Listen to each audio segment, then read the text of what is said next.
sobre coisas boas, sobre a prática, né? Sobre o caminho espiritual, sobre e não ficar pegado a essas manifestações e movimentações da impermanência, né? Porque se a gente entra no fluxo e fica só no fluxo dessas movimentações, quer dizer, qual é o nosso porto seguro, né? Por onde nós caminhamos enquanto prática, enquanto praticantes do Dharma, enquanto prática budista, né? Ou seja lá de que tradição nós formos, né? E, e assim como na meditação, né? Essas coisas elas surgem e a gente fica seguindo-as e se tornando elas se a gente quiser. É como os pensamentos na meditação, né? Nós temos a oportunidade de não segui-los e não nos tornarmos aquilo que os pensamentos são, né? E quando a gente fala aí em prática de meditação, a gente fala muito de mente-céu, né? A gente se torna a nuvem sendo espaço se a gente quiser. É uma decisão, né? Quanto mais treinada a mente mais capaz de identificar isso que está surgindo e tomar uma decisão por seguir ou não. Discutir um pouco paz interior é isso, né? Ô, Denis, e para a gente se introduzindo assim, fala um pouco assim, se tu quiser, fala um pouco sobre tua conexão com a prática, como que tu chegou, tu falou para mim que tem conexão a Ling Misha, eu acho que assim se pronuncia, né? Tu tava Isso. no encontro do que teve agora de astrologia no final de semana, minha esposa estava assistindo esse encontro. Sim, Tava lá? sim, estava lá, estava lá. É, Tenzinho assim, Mundial me puxei, pô. Tenzinho Mundial, ele teve lá em Recife em 2000 e alguma coisa, eu não lembro. E, eu acho pô, eu tenho que um e 18. oitenta, né? 2018. Eu tenho um e oitenta. Então ele passava assim do lado e eu ficava, pô, esse cara que é o mestre, né? Eu na minha arrogância, assim, porque ele é baixinho, saca? Aí, pô, quando ele subiu assim no trono, assim, para dar um ensinamento, ele parece um leão, assim, ele preenche o espaço inteiro, assim. E ele tem uma voz forte, assim, e uma coisa positiva que ele passa só com a presença dele. E uma coisa que Sim. me marcou muito, além do ensinamento, claro, do Tenzin Nanguel, foi que no final ele achou super de boas ir com os brasileiros numa pizzaria, pô. Então ele sentou numa mesa assim, eu estava ajudando na coordenação, e aí ele sentou na mesa e quem quisesse chegar, sabe, ele falando, tava, tinha um tradutor do lado assim, ele não fez, ele se sentiu acolhido assim, lá em Boa Viagem, em Recife. Eu fiquei com essa boa lembrança assim, do ensinamento dele. Aí fala um pouco de ti, assim, porque tem gente que está chegando aqui pela primeira vez, tem gente que nem sabe o que é meditação direito, ou tem dúvidas. Fala um pouco assim, como que para ti funcionou essa conexão com um professor, com uma tradição, como é que é isso? Assim? A gente vai precisar fazer um caminho bastante longo. Tá me ouvindo bem, Roberto? Tô, tô, tô. O que acontece na minha relação com Tenzin.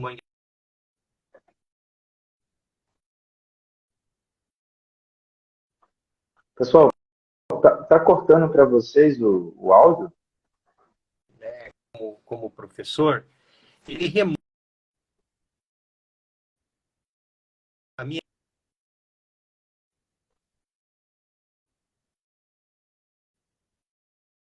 Eu fui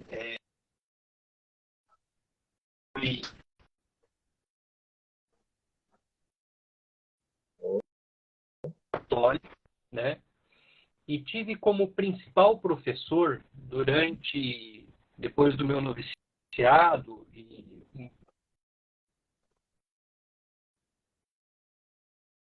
Denis, eu não estou conseguindo te ouvir. A tua um conexão está tempo, um cortando. frade franciscano Eu não sei se é chamado só para mim. Hermógenes Arada. Ele era de origem budista, que se torna católico, depois se torna paz, ele mantém com os alunos os aspectos da não dualidade, a discussão da não dualidade, a Não natureza sei se pura está da mente. chegando lá. A conexão está cortando a conexão com o Denis, né? Deixa eu avisar aqui.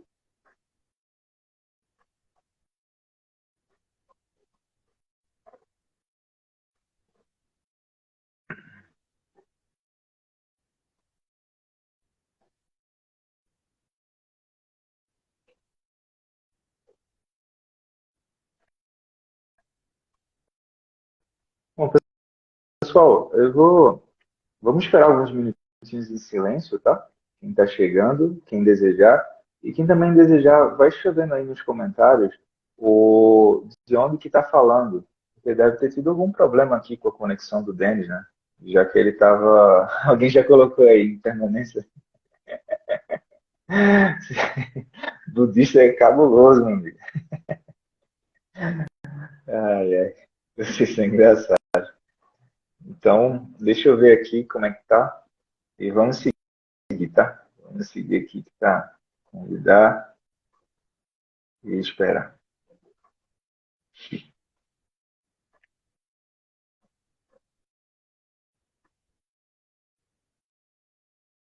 Ô, Minas Gerais. Bacana. Oi. Olá, vamos retornar aqui. Peguei um Ah, outro lugar aqui em casa. tá bem. Talvez o enquadramento não fique perfeito, mas a gente pode seguir, tá bom? Tá bem. Tá bem? Então, eu falava um pouquinho sobre minha formação anterior, né? Eu fui... Tá me ouvindo bem? É que eu vou desativar os comentários, senão não consigo te ver. Ah, ok. Então, eu fui religioso franciscano e tive esse professor que era de origem budista, né? Que era o Frei Hermógenes Arada. E já quando mais idoso, a gente discutia muito a perspectiva do caminho espiritual por meio dos sonhos, né? Oh, Os sonhos no caminho espiritual. E já no final da vida dele, já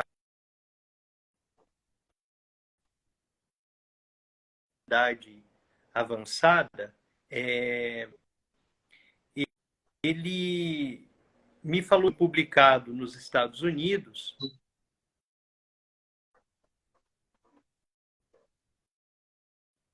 sobre os iogas.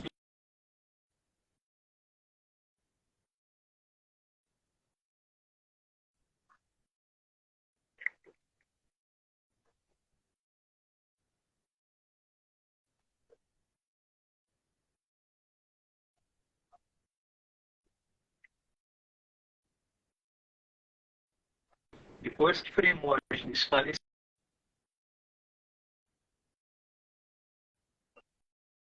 a conexão ainda está cortando. Eu não tô conseguindo completar o que tu está falando.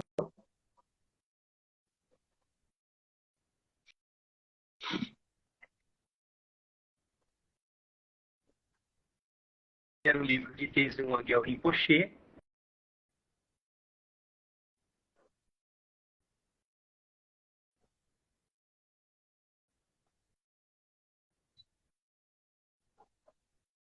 Eu comecei, então, a estudar os iogas do sonho e do sono com base.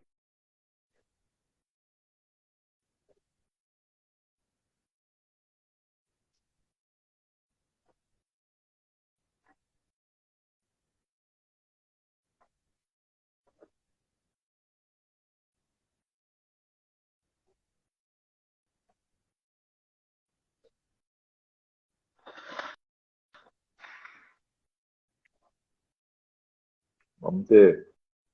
Vai rolar, vai rolar. Vamos aguardar um pouco aí que vai rolar. Vamos ativar novamente os comentários. Galera, para quem está chegando, a live começou pontualmente às 9 horas, tá? E aí a gente está tendo alguns problemas técnicos lá com a internet do Denis. Aí quem for chegando, vai dizendo a cidade e o estado de onde está falando, para a gente ter uma ideia de onde vocês estão falando, tá bem? pode dizer também se é a primeira vez que está chegando aqui na sala, e a gente vai estar aguardando a entrada do Denis, tá bom? Vou ligar aqui.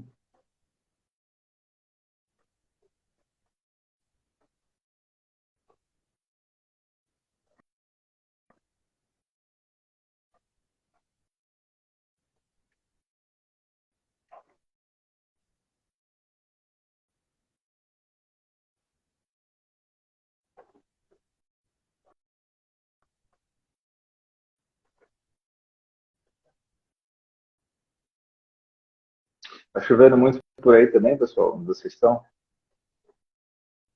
Ou está de boas?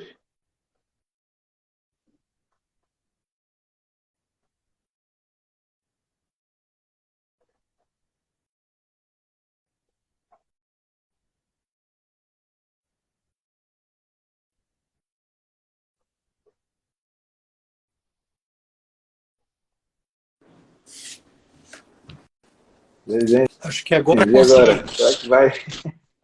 Agora vai. Vamos lá. Então, vamos lá. O celular começou a superaquecer, eu peguei outro aqui. Só vou conectá-lo.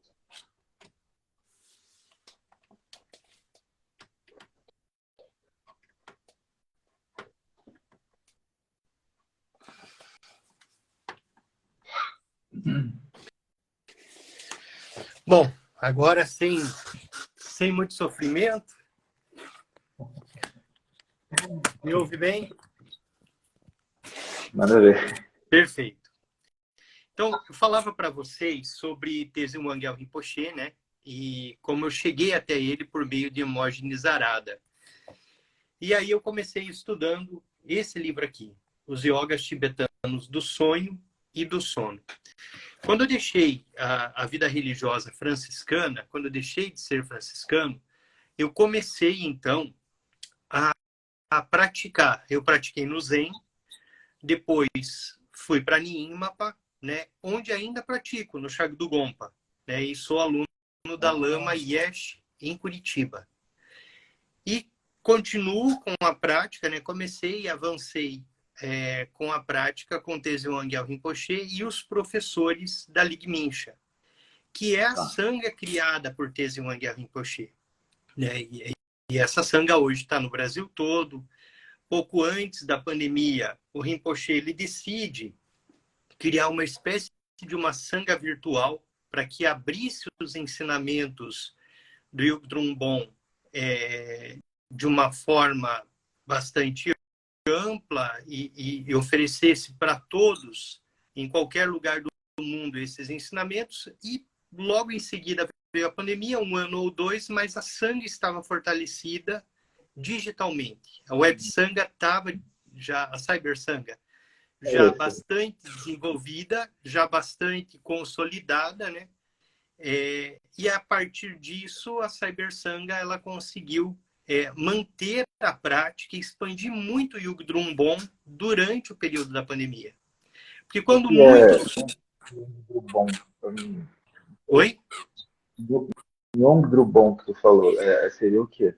O Yugdrum Bon o Bon é a religião ou a prática espiritual do Tibete antes da chegada do budismo. Tá. Então, nós dizemos que o Tibete é búdico há mais de 14 mil anos e o budismo chegou no Tibete há mais ou menos 700 anos, né? Que o budismo adentra no Tibete por Padmasambhava. Então, o Yugdrum Bon é uma parte da religião xamânica, né? Mais a perspectiva búdica. Então, tem a perspectiva do budismo, a perspectiva da iluminação, a perspectiva de tudo que nós conhecemos. E os ensinamentos do Buda Shakyamuni passam a compor, né, a estrutura do Yugdrum Bon. Então, quando nós olhamos hoje para a perspectiva do Tibete, nós vamos dizer que tem as escolas tradicionais budistas, né, a Nyingmapa, a Karma Kagyu, a Sakya e a Gelupa. E uma quinta escola, que é o Bon, que é essa experiência pré-budista do Tibete. E aí existem também divisões no Bon, né? Existe um Bon mais antigo, existe o Yugdrum Bon, e um Bon que é depois considerado um novo Bon, né? Uma atualização do Bon. Mas seja como for, nós praticamos na Sangha de Teze Wangyal Rinpoche o budismo, o bom budismo, né? O Yugdrum Bon. Teze Wangyal Rinpoche tem uma proximidade com o Dalai Lama. Dalai Lama reconhece o Yugdrum Bon como uma quinta tradição espiritual tibetana, né? E muito do que nós vemos no budismo tibetano, né? Muitas das experiências, muito das práticas, eles têm origem, principalmente as escolas da tradução antiga, a Nyingma e a Karma Kagyu, essas duas têm muito do bom, traz muito da experiência do bom, como a prática de Chodji, as práticas mais xamânicas, né? Elas têm origem lá no bom. E aí, a depender de como nós fazemos as leituras disso tudo, o Dzogchen tem suas origens lá no bom. Então, a prática Dzogchen, as práticas do Dzogchen, são práticas que já existem no Tibete, em alguns mosteiros, e depois essas práticas são assimiladas, né, para dentro da experiência budista, né, por Padmasambhava, e aí vai depender muito da geografia, vai depender muito da história e de como se conta e como se apresenta ao mundo essa história, né? Então, nós chegamos no Dzogchen de vários caminhos. Então, as escolas budistas, elas vão fazer um caminho para o Dzogchen, né? E fazem um passo a passo para se chegar no Dzogchen, considerando alguns elementos muito importantes, né? Então, muitos praticantes da tradição Nyingma, por exemplo, fazem o Nundro obrigatoriamente antes de adentrar no Dzogchen, né? No Yugdrum Bon, como Teze Wangyal Rinpoche ensina, o Dzogchen está disponível como uma das práticas. Isso não quer dizer que não se faça um Nundro dentro do Yugdrum Bon. Só quer dizer que você pode acessar as práticas Dzogchen. Eu estou fazendo esse resumo porque, assim, é muito comum nesse mundo budista a gente falar, não pode falar do Dzogchen sem que tenha terminado o Nundro. Então, isso relativamente é comum, né, a gente falar. Na perspectiva do Yugdrum Bon, de Teze Wangyal Rinpoche e da Lig Mincha, o Dzogchen está disponível. O Dzogchen Bon.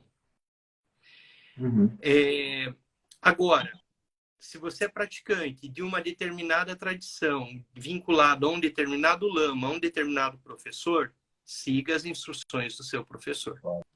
Basicamente isso. Em momento algum, a gente está dizendo isso é um atalho para o Dzogchen. Não, nós estamos falando talvez até de uma outra perspectiva Dzogchen, que é a perspectiva do Yugdrum Bon.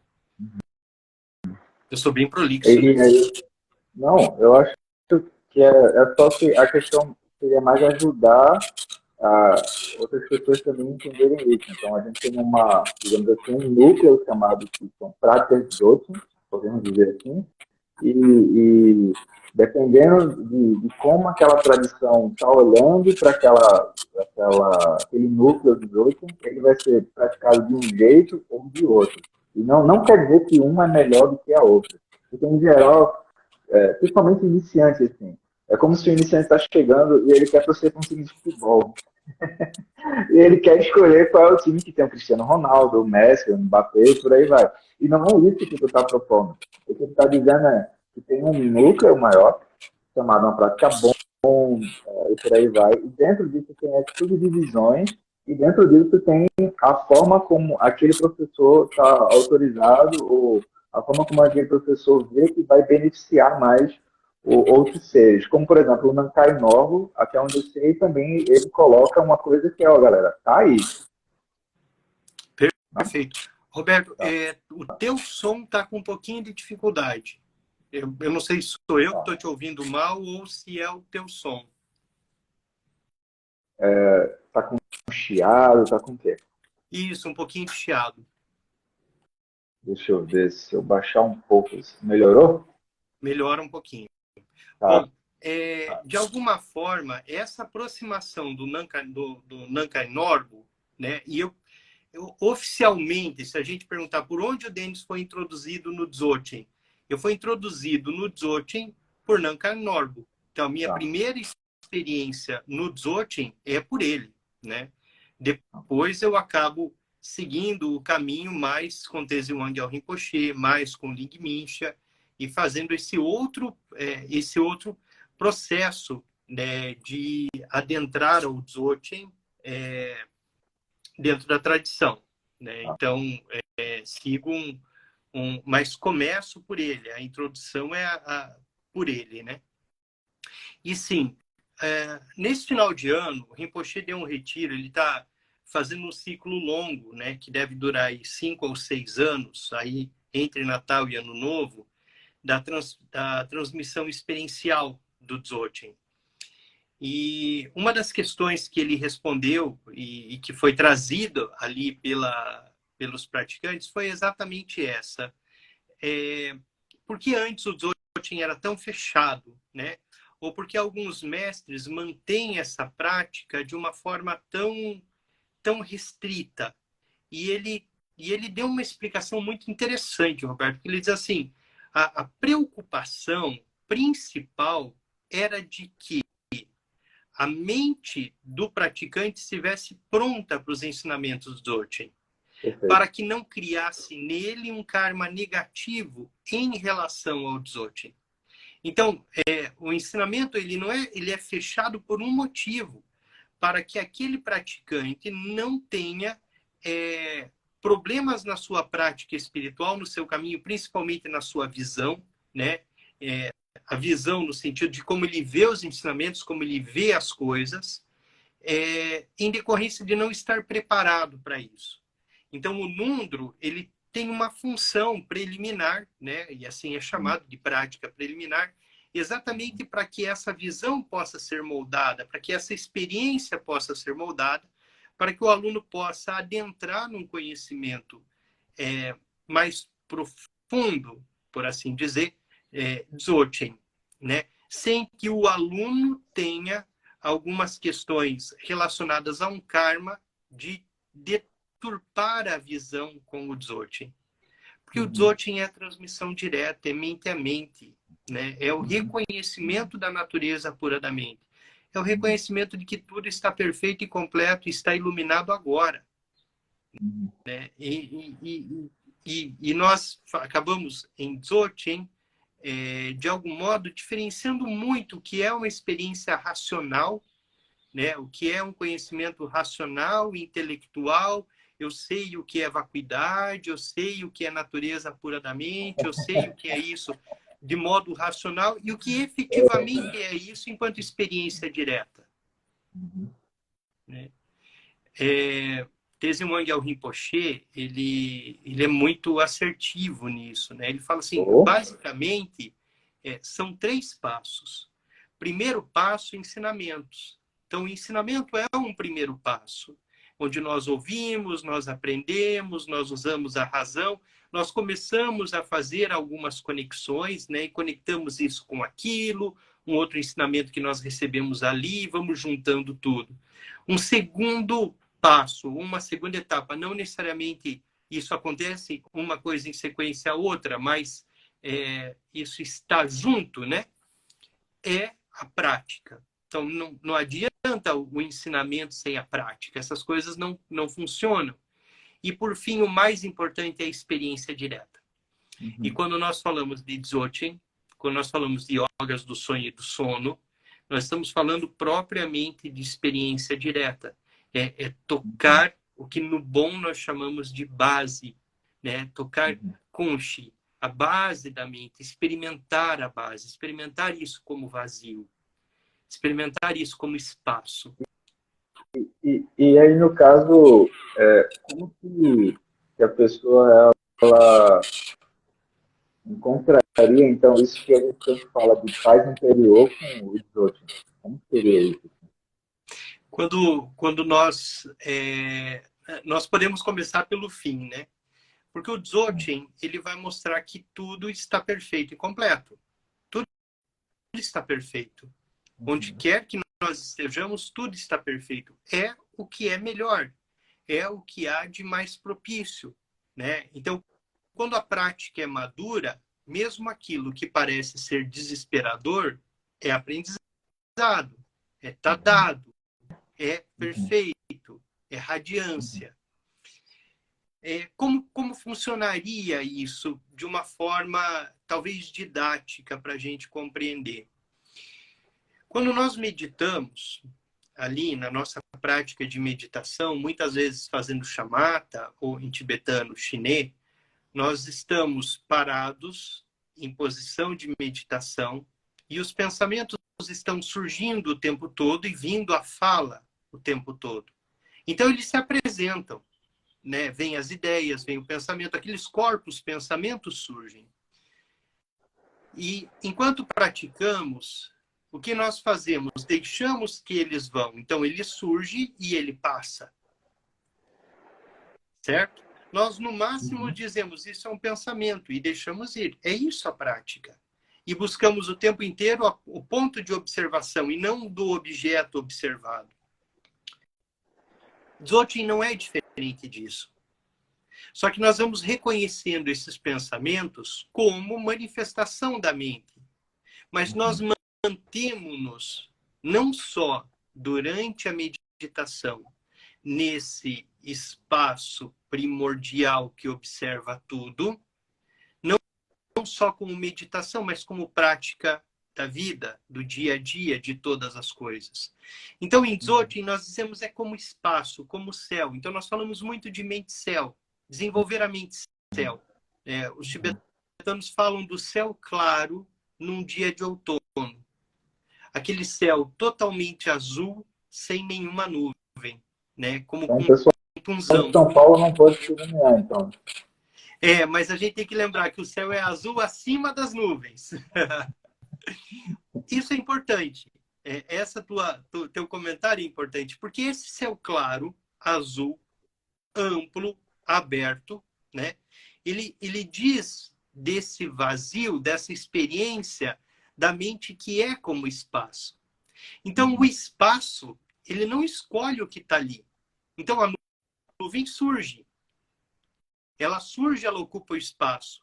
Ela se torna uma nuvem de tempestade ou uma nuvem muito leve. Mas, para além da nuvem, está o espaço. A mente não treinada, ela opta por ser nuvem. Aí ela se desespera, ela cria fantasmas, ela vai seguindo esses fantasmas, né?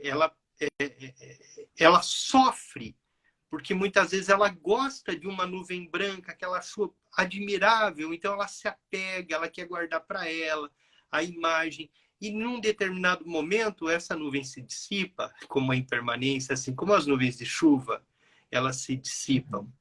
Mas para além da nuvem está o espaço. Então, o que sustenta tudo não é o pensamento.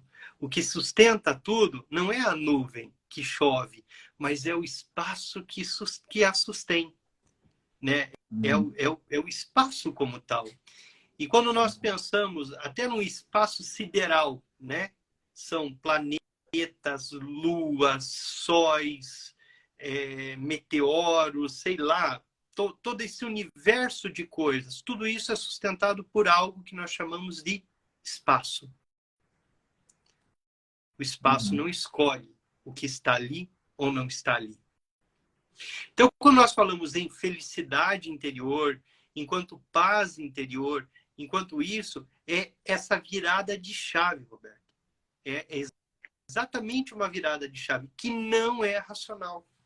E esse é o ponto central da prática. Não há racionalidade, não é uma decisão racional do controle da razão de que nós vamos encontrar um espaço de paz e ali permanecer. Porque às vezes nós somos enganados pela nossa razão, né? Nós somos enganados pelas nossas ideias e nós acreditamos que uma coisa é isso ou aquilo. Tanto é que quando nós dizemos que se conceituarmos essa experiência, se transformarmos ela num conceito, imediatamente nós a perdemos, porque nós transformamos em alguma coisa que está mediada pela razão. A experiência direta, ela é ampla, ela é aberta, ela é vasta e ela é capaz de reconhecer, então, tudo que está ali como no seu lugar, no seu perfeito lugar, no seu perfeito espaço. E também não quer dizer que a pessoa ela vai virar um vaso chinês, né? Ela tá olhando a coisa, mas só que a lucidez dela não está dependendo desse apego, desse desejo, de modo fixado, né?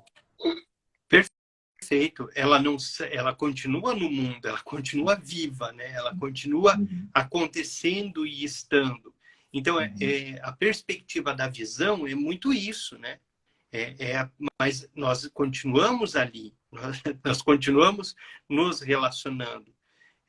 Tanto é que nós dizemos, a pessoa, há muitos ensinamentos que dizem isso, né? A pessoa está lavando a louça, ela se ilumina, ela volta a lavar a louça, né? Ela não se torna um ser que está em algo. Não, ela continua o caminho, né?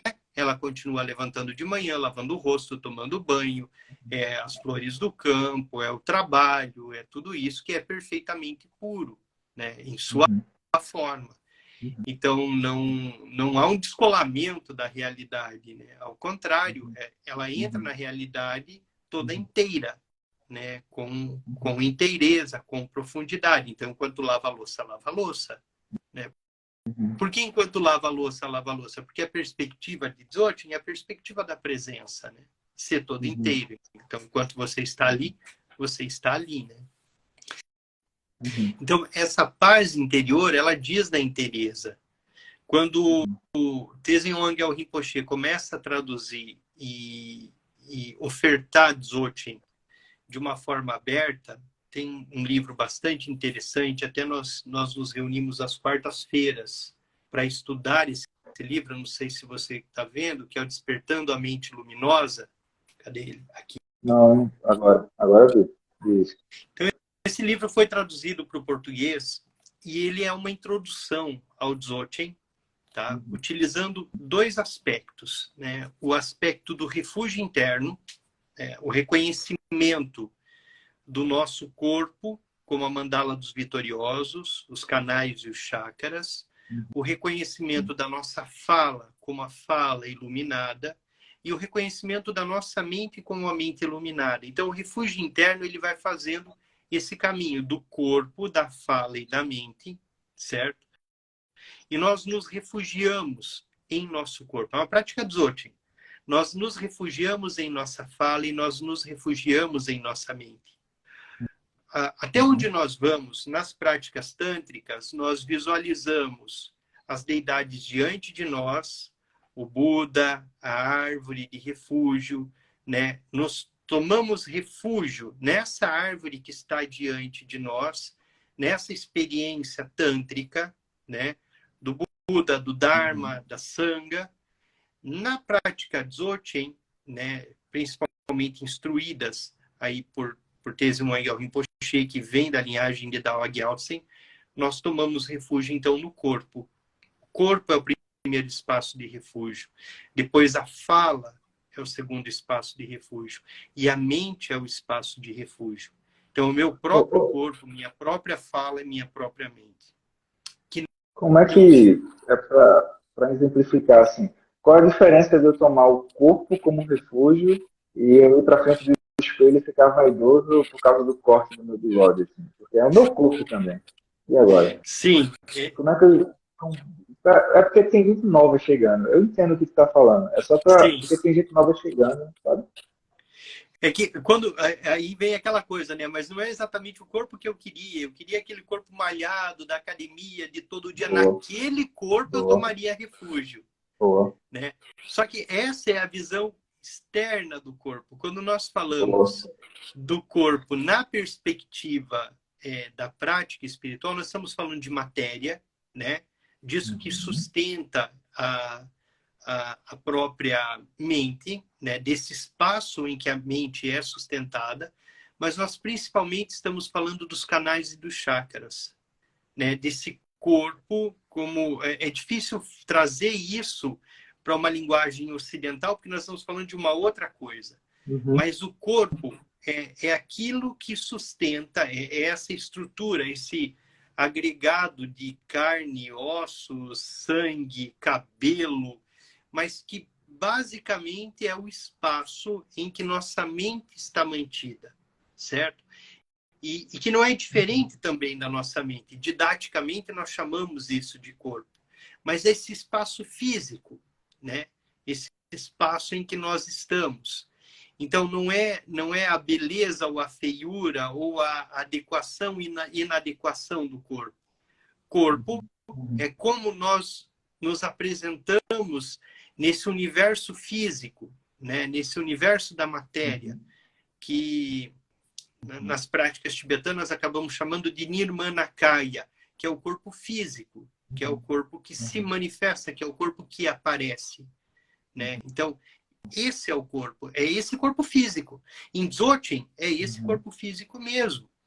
Então, quando nós estamos preocupados, quando nós estamos com ansiedade, quando nós estamos com pânico, quando nós estamos com depressão, quando vêm essas coisas de um mundo ordinário, em que o nosso chefe nos incomoda, a pessoa com quem convivemos não é uma pessoa que, sei lá, de repente está louca lá, brigando com todo mundo, falando um monte de coisa. Imediatamente Sogra, nós... sogra. Oi?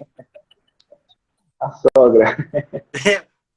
Por exemplo, a sogra. Nós imediatamente tomamos refúgio no corpo. O que é refúgio no corpo? É levar a nossa consciência, e aí eu vou abrir um parênteses, porque quando nós fazemos práticas tibetanas, na perspectiva do Vajrayana, do Tantrayana, do caminho do mantra secreto, nós praticamos nos canais e nos chakras. Então, nós usamos muito os chakras. Usamos os pontos de energia que estão no nosso corpo. Então, quando nós estamos numa situação como essa, né, da sogra, falando, incomodando, tirando a nossa paz, imediatamente nosso primeiro ponto de refúgio é o corpo. Então, nós levamos nossa consciência até o topo da cabeça, né? Claro, os ensinamentos dizem, visualiza uma luz branca, que é o corpo. E imediatamente nós prestamos atenção no corpo físico, na quietude do corpo físico. Então, o primeiro passo, se eu estou buscando paz, estou num momento de confusão, estou num momento em que eu estou perdido, a primeira coisa que eu preciso lembrar é da presença, eu estou aqui presente. O que é depressão e ansiedade? Ou é excesso de futuro ou é excesso de passado? É não presença. Né? Então, por que eu fico ansioso? Porque eu estou esperando que algo no futuro aconteça.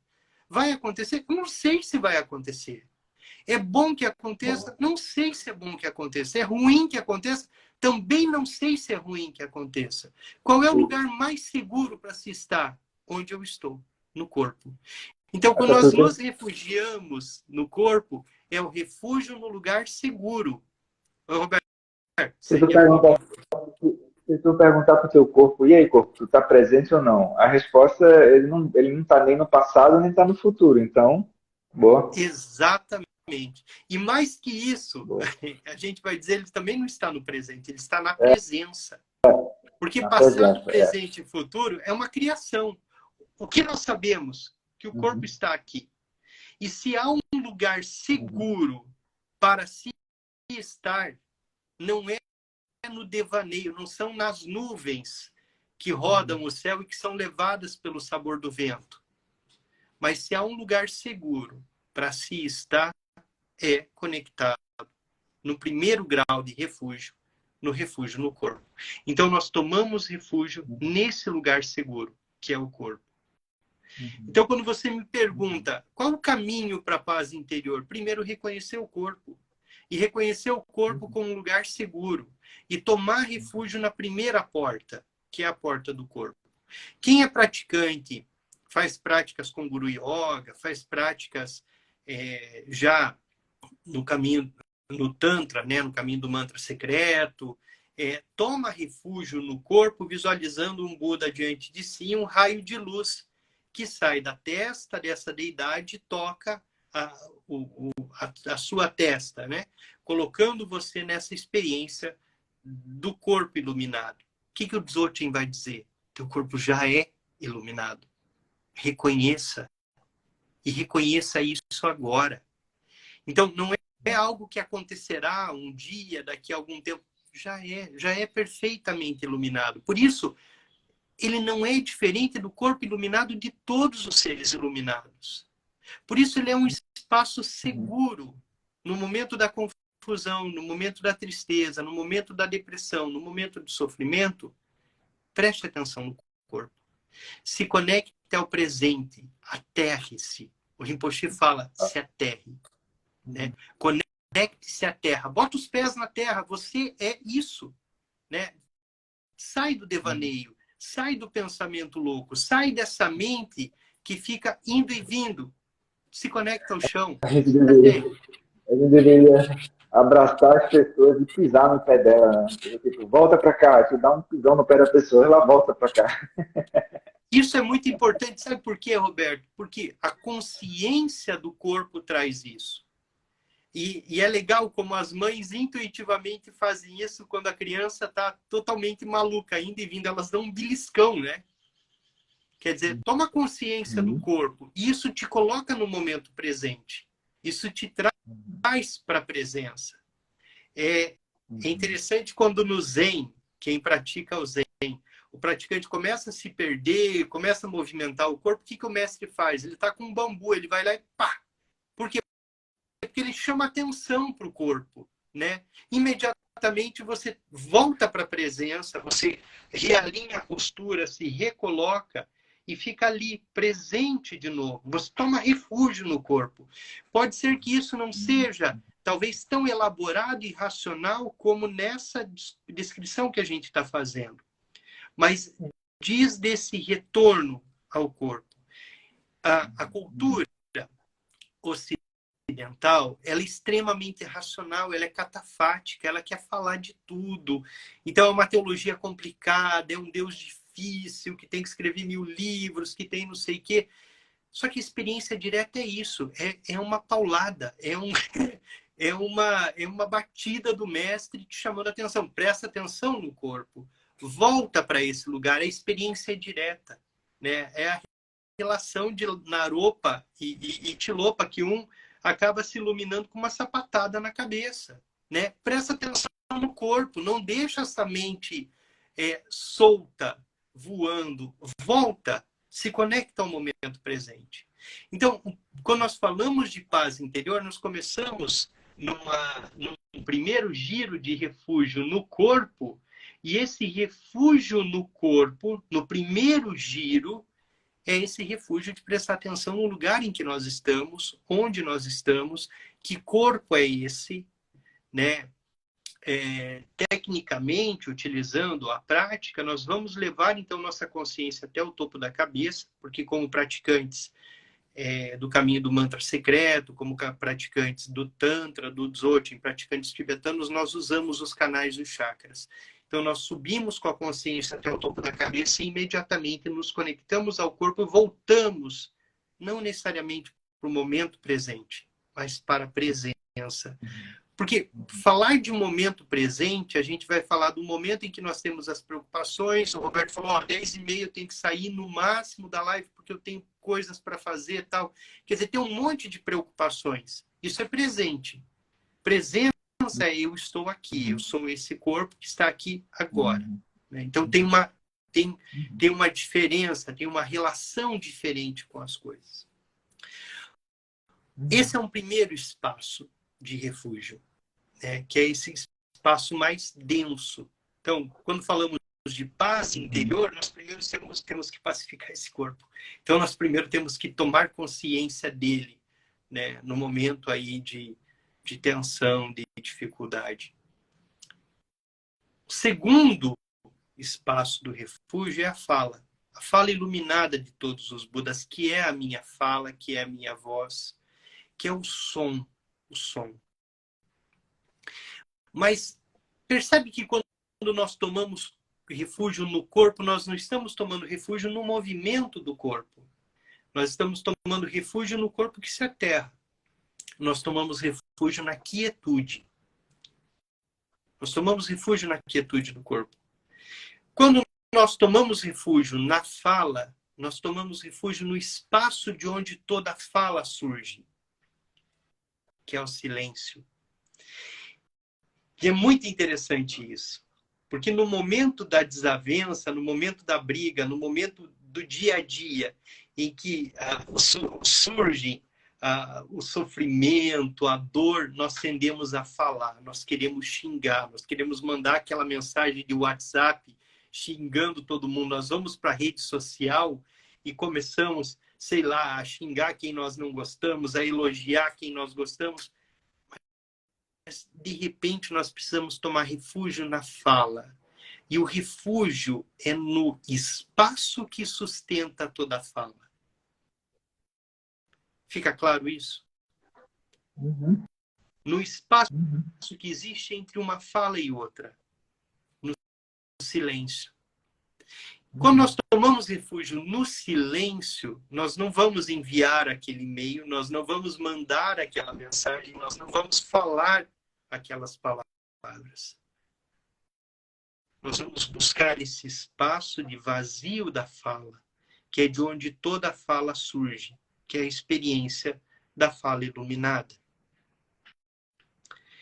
O Milarepa, depois o Dilgo Khyentse Rinpoche utiliza muito um exemplo, né? Que nós somos como o cão para o qual nós atiramos um pauzinho, né? Pega aquele pau, joga, o cachorro vai correndo buscar. E aí ele volta com o pau para que jogue de novo. Tem cachorro que é super chato nisso, né? Fica o dia inteiro trazendo para você jogar de volta. E o Milarepa, ele acaba dizendo o seguinte: nós somos como esse cão, atraídos pela nossa fala, pela fala dos outros, pelos nossos pensamentos, por aquilo que a mente produz. Então alguém joga uma isca e, como cães, nós corremos e pegamos a isca. Se a gente olhar os movimentos desse final de semana, o que o Brasil vive há algum tempo, é a perspectiva do cão. São as iscas sendo atiradas, né, e nós corremos e pegamos aquela isca. E gostamos de alguma coisa com apego, com aversão, deixamos algumas coisas, e aí vai muito do nosso traço kármico dizer se a gente morde aquele pau atirado ou o outro que vai ser atirado por outro. Mas o que o Milarepa e o Dilgo Khyentse Rinpoche vão dizer em tempos diferentes é que nós não devemos focar no pedaço de pau, mas sim nós devemos ser como o leão, que fica ali por horas. O pauzinho pode até estar voando, mas de repente ele passa a ficar espreita para de onde o pau surge, de onde aquilo é atirado. E o Milarepa diz: só se atira um pedaço de pau para um leão uma vez. Porque ele não vai pegar um pedaço de pau. Ele vai procurar quem atirou. E quem atira o pedaço de pau é a própria mente. Então, e é exatamente aí que está a nossa conexão. Não naquilo que vai como palavras, né, como a fala, mas o ponto de partida, o espaço de onde toda a fala surge. E o refúgio na fala iluminada, o refúgio na fala, que é a fala de todos os Budas, é basicamente esse espaço do silêncio. Então, o segundo nível do refúgio é o refúgio na fala, que não é diferente da fala de todos os Budas, mas que é esse espaço de onde toda a fala surge, né? Que é esse espaço do vazio da fala, da vacuidade. Então, nós dizemos que o segundo nível de refúgio é o nível da fala. E há um terceiro espaço de refúgio, que é o refúgio interno na própria mente, na mente iluminada. E o Rinpoche, quando ele vai tratar desses 3 níveis de refúgio na perspectiva Dzogchen, ele vai dizer: tome refúgio no chácara do coração, no espaço. E quando a gente tá instruindo e discutindo essa prática e levando para a Sangha, a gente tem muita dificuldade em tomar refúgio no espaço, porque nossa mente é muito dual. Nós ocidentais somos duais, nós somos treinados, formados e alimentados na dualidade. E quando nós experimentamos espaço... Oi, pois não, Roberto? É que a maior dificuldade que tem a maior dificuldade que tem para um ocidental começar é que ele está esperando alguma coisa para acionar. E não é para esperar nada para acionar, é para tu aprender a ver isso de dentro. Não vai vir alguma coisa de fora que tu vai ser. Não vai ter esse arranque, tá? É o não vai ter contrário, isso, né? que tu vai ter que procurar dentro. Né? É exatamente ao contrário, né? Então, no momento de dor, de sofrimento, de angústia, de uma depressão, de uma ansiedade, do pânico, tomamos refúgio em nosso corpo, tomamos refúgio no silêncio e nos refugiamos nesse terceiro espaço onde não há o que acionar, que é a mente-céu, que é o espaço. Uhum. Então, na dúvida, nós abrimos mais espaço. Quando nós não temos dúvida, nós abrimos mais espaço. Quando nós não abrimos espaço, nós tentamos ocupar todos os espaços, a tendência é nós nos perdermos, porque nós começamos a nos sufocar. Né? O pânico, a ansiedade, a depressão, ela sufoca, exatamente porque ela não consegue abrir espaço, ela não amplia. Ao contrário, ela vai restringindo, ela vai limitando, ela vai ocupando todo o espaço. E o caminho, na experiência de Dzogchen, é abrir espaço, é ampliar o espaço. Às vezes, conduzindo a prática, as pessoas têm dificuldade com isso, porque eles falam assim, tome refúgio no espaço, mas que coisa é essa, o espaço? Né? Como é que eu vivo isso? Então, nós dizemos, leve tua mente até o chácara do coração, visualize-se, não em São Paulo, tá? Visualize-se flutuando no céu. No céu claro de outono lá do Tibete, né? Não tem nuvens no céu, só azul, só céu. E agora dissolva teu corpo. Faça com que o teu corpo isso também que teu corpo precisa ter. Por que isso não é racional? Porque racionalmente você vai falar, não, mas o meu corpo não pode expandir tudo. Se isso acontecer, eu vou explodir. Se eu explodir, eu não vou viver e não vou fazer experiência nenhuma. Ou racionalmente você vai falar, que maluquice é essa? O que essa gente está dizendo? Por isso, a razão aqui, ela é limitante. E a experiência direta, experimente expandir seu corpo. Experimente visualizar ele expandindo e ele perdendo os limites até que você se torne o céu. Isso é Dzogchen. Isso é Dzogchen. Porque é a experiência direta do vazio, é a experiência direta do espaço que tudo acolhe. Espaço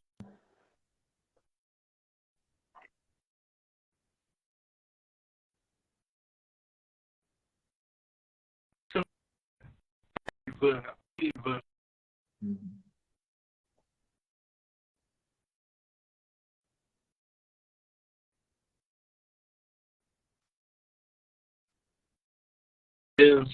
Faz com que você goste de algumas coisas, gerando apego, faz com que você não goste de algumas coisas, gerando aversão, né? Aí, com apego, você conquista algumas coisas, tem orgulho. Com aversão, você não conquista algumas coisas, vai ter inveja lá do outro que conquistou. Mas a base disso tudo está ali, né? Na ignorância. E o que é a ignorância? Não reconhecer tudo como puro. Se nós fazemos a experiência direta de experimentarmos o espaço como céu claro, num dia de outono lá no Tibete, não em São Paulo, né? Aquele céu amplo, aberto, em que tudo se manifesta, e entendemos que tudo se manifesta de forma perfeita e completa, é essa a experiência do refúgio na mente, que é a experiência direta da natureza da mente. Então, Rinpoche diz, nossa mente precisa ser como uma luz num determinado lugar. Ela simplesmente acende. Ao momento que ela acendeu, ela ilumina tudo. Ela não pergunta quanto tempo a escuridão esteve aí, quanto tempo as coisas não eram vistas, por que elas estão aí ou elas não estão. A luz ilumina tudo naquele espaço. E o pessoal Mesmo que dizendo, pessoal, dá licença, será que eu posso iluminar vocês? ela nem pergunta, ela só sai É, iluminando. Ela ilumina, inclusive, né, a porta-retrato, a foto da sogra. A luz ilumina também, né? Tendo aversão ou não por aquilo. Porque não é a perspectiva de quem olha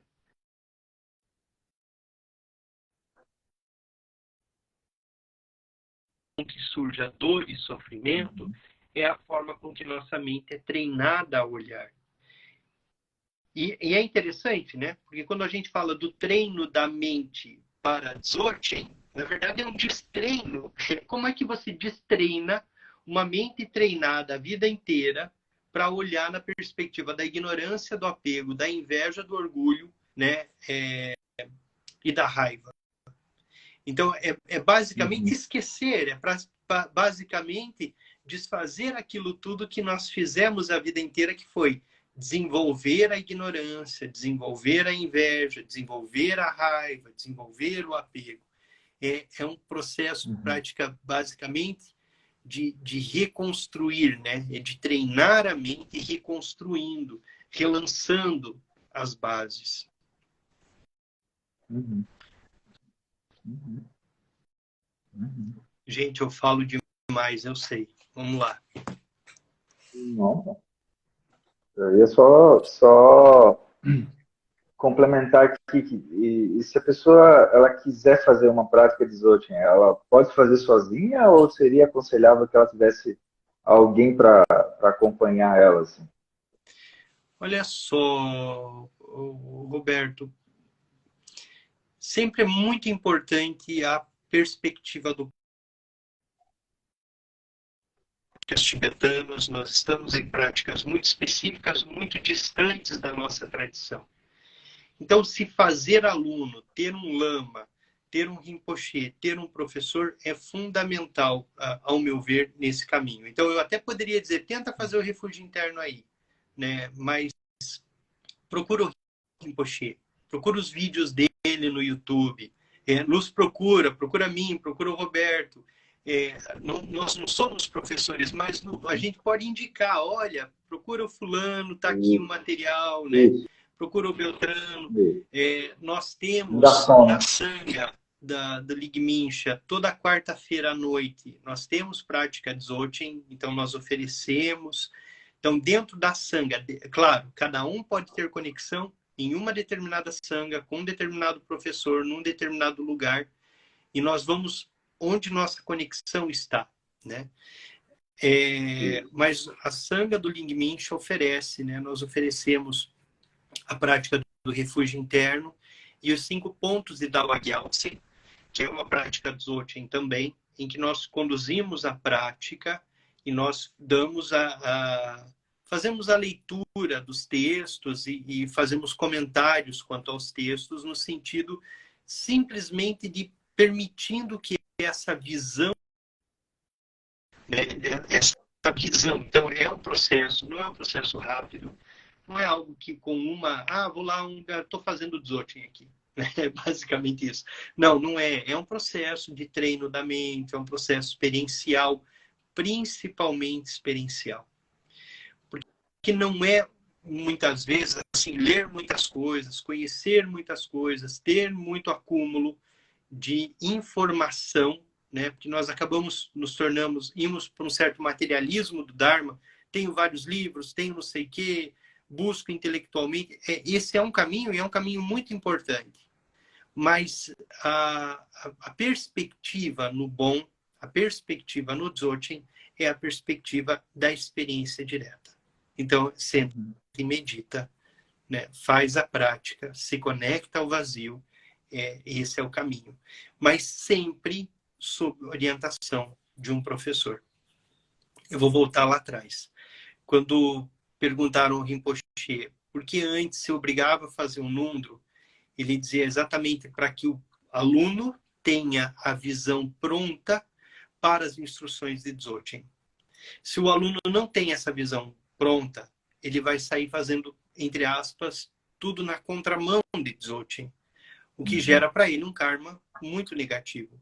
Não que esse karma negativo vai florescer como, sei lá, doença, morte ou coisas do gênero. O fato é que se ele aprender errado, ele vai ver errado daqui para frente. Percebe? Então, o Dzogchen, ele tinha o Nundro como uma perspectiva exatamente para que essa mente fosse treinada, tornando-a capaz de experimentar a não dualidade.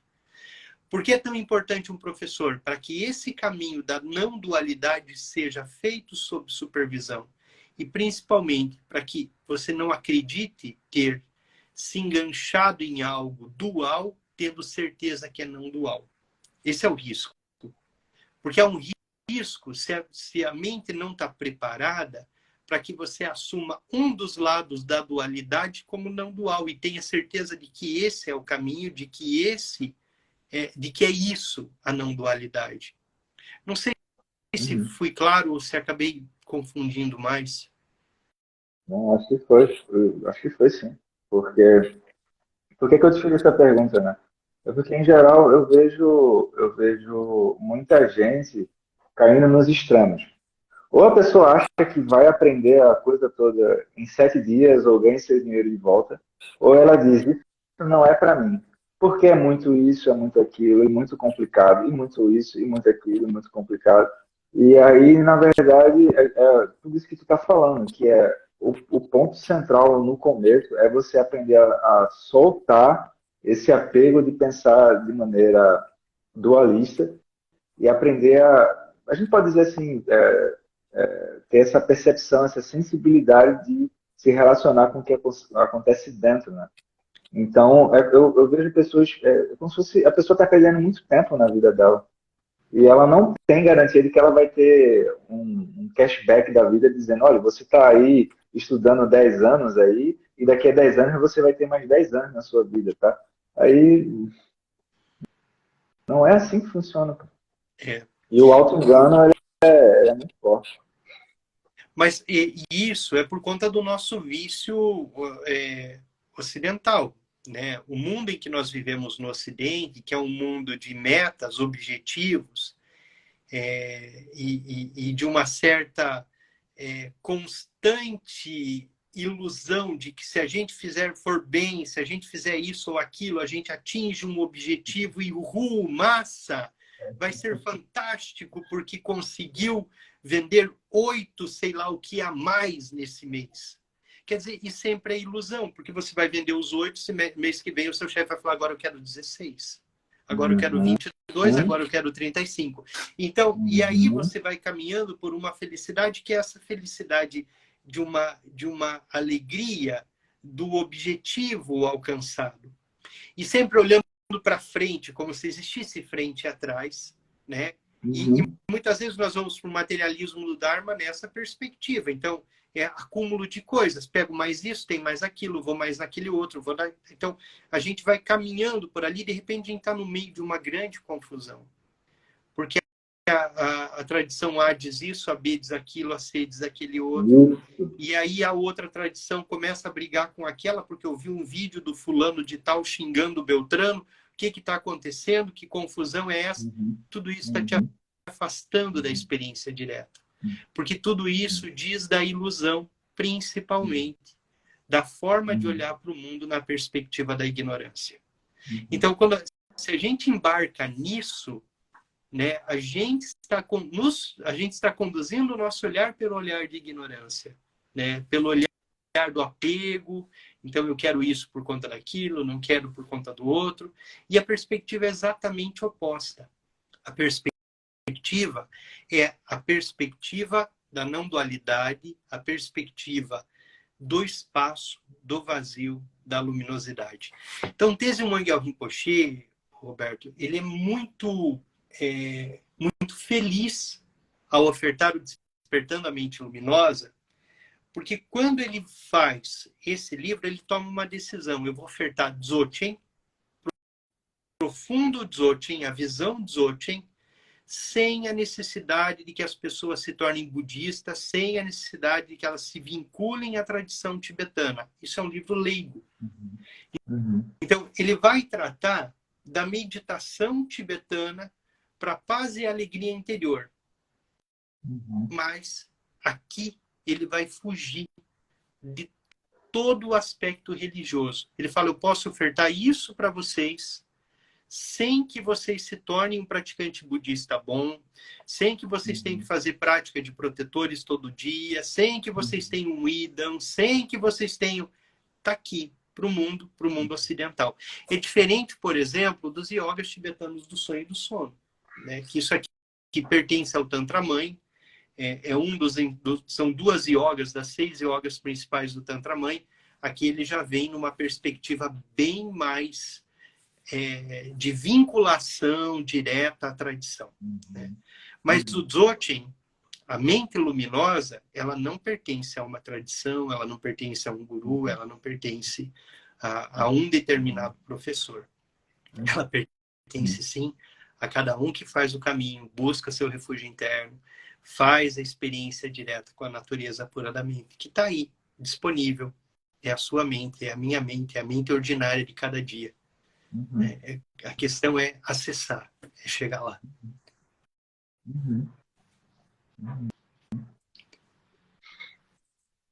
Eu ia te perguntar se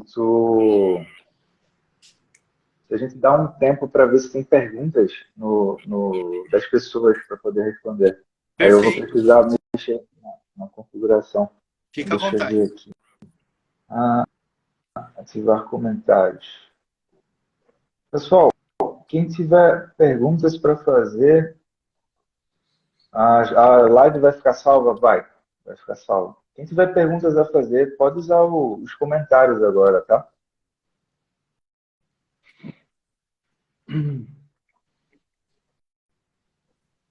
Não, e Uma pedir coisa que é... desculpas pela confusão inicial aí da live, que ficou toda meio bagunçada no começo, né?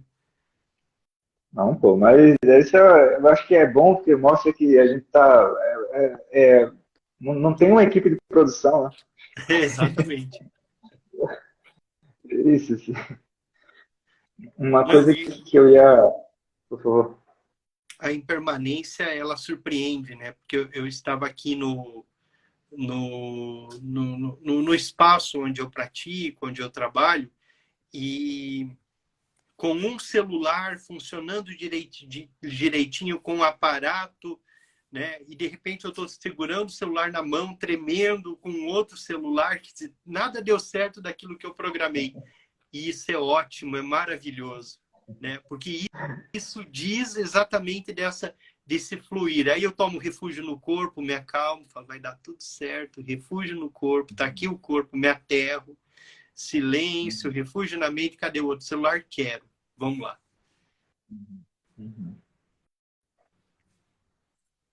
Ó, tem pergunta aqui. Eu sou nova no canal de vocês, é a primeira vez que eu escuto tudo isso.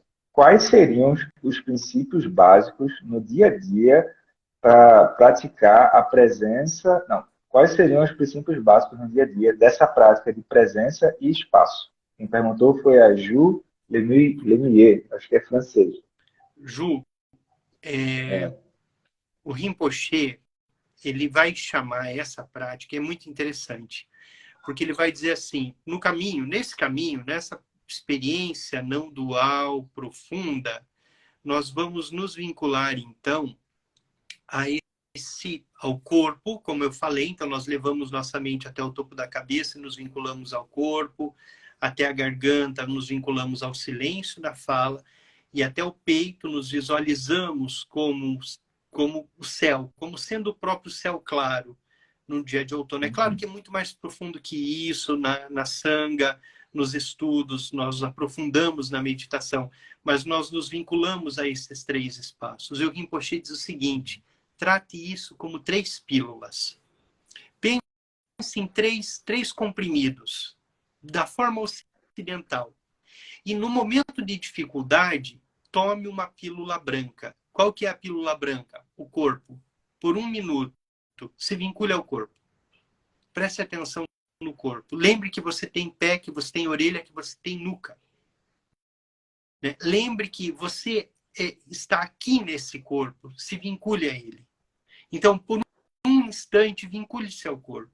Por um instante, preste atenção, não naquilo tudo que você fala, mas no espaço que produz a fala.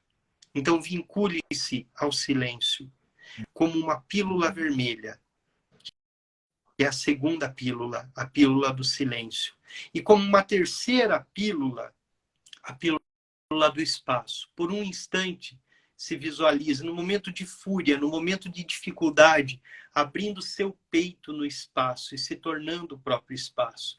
E se vinculando à perspectiva do espaço, que não é nenhuma das nuvens, que não é montanha, que não é avião, que não é pássaro. E não se deixe levar por tudo aquilo que está vindo na sua mente. Só abra-se no espaço. O Rinpoche diz, faz isso 4, 5 vezes por dia. Faz isso sempre que uma dificuldade aparecer. Se vincula ao espaço. E aí, ao se vincular ao espaço, você faz a experiência direta da natureza da mente. Se vinculando ao corpo, se vinculando ao silêncio na fala e se vinculando ao espaço na mente. Então, esse seria o caminho diário, né, das 3 pílulas. Que é muito importante, quando nós falamos em prática de meditação, não tem uma melhor ou pior, né? Tem aquela com que nós temos conexão. Nós dizemos que o Buda deixou 84 mil métodos para atingir a iluminação. Então, aquela que nós conhecemos, aquela que nós temos conexão, é a mais importante e é por ela que nós devemos seguir. E, principalmente, sempre buscar o professor. Né? Ter um professor, essa é a perspectiva do budismo. Conhecer o professor, saber quem é o professor. No canal no YouTube eu tenho um vídeo sobre isso, né? Trazendo um pouco sobre essa perspectiva do reconhecer o professor a que se vincula, né? Que esse professor tenha uma linhagem, que esse professor tenha um caminho espiritual e principalmente que ele tenha professores.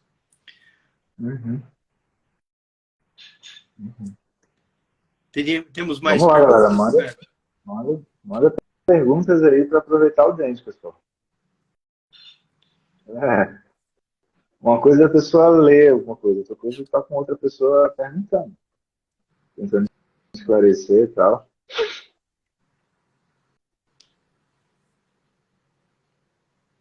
Muito bom. E teria... É fogo, né? Porque a gente está falando o tempo todo, ó, procura praticar, procura praticar, procura praticar. Mas teria indicações de leituras para as pessoas começarem? Porque às vezes, sabe o que eu sinto? Às vezes o que eu sinto é que a pessoa é como se ela não quisesse ter um compromisso com uma coisa. É uma coisa meio louca isso, porque o que a gente está falando o tempo todo vai melhorar a vida dela, certo? Aí o que ela está dizendo? Eu não quero ter um compromisso que vai melhorar a minha vida. Então, Sim. Olha só, se eu fosse sugerir uma leitura, eu não quero saber desse negócio de budismo, eu não quero me aprofundar muito nisso, mas eu quero aproveitar a experiência da meditação e principalmente esse caminho Dzogchen, né? Seria procurar esse livro, O Despertando a Mente Luminosa. Tá? Podem me perguntar sobre ele ali no privado, depois eu posso passar. Por que eu indicaria esse livro? Porque aqui o Rinpoche teve o cuidado de apresentar para o mundo, para pessoas leigas, para quem não quer se vincular ao Drumbon, não quer, e muito no que o Dalai Lama vem dizendo, Tenzin Wangyal Rinpoche diz, você não tem que ser budista, você não tem que mudar a sua vida, mas você pode aproveitar tudo aquilo que há de importante, positivo e que conduz para a iluminação. E você vai se iluminar onde você estiver. Então, esse livro, ele é um livro, tem uma densidade, né? O Despertando a Mente Luminosa tem uma densidade, sim. O fato de não ser um livro de budismo propriamente dita, dito, não diz que é um livro ruim ou que não vai ser denso. Ao contrário, ele é muito denso, mas ele caminha te levando para a não dualidade por dois métodos, o refúgio interno e os 5 pontos de Dao Gyaltsen. Nós poderíamos até marcar daqui a algum tempo uma live para falar sobre os 5 pontos de Dao Gyaltsen, como conduzir a partir da dor, do sofrimento, ao refúgio interno, à experiência não dual. Mas aí seria mais uma manhã inteira falando assim, sem parar. Porque a gente é prolixo demais. Muito bom. Então, deixa eu esperar aqui para ver se tem mais uma pergunta. Tem uma Vamos lá. pergunta longa ali, eu não consegui ler. Meu nome é Cleise e tenho conexão com o silêncio. Mas mesmo com essa conexão,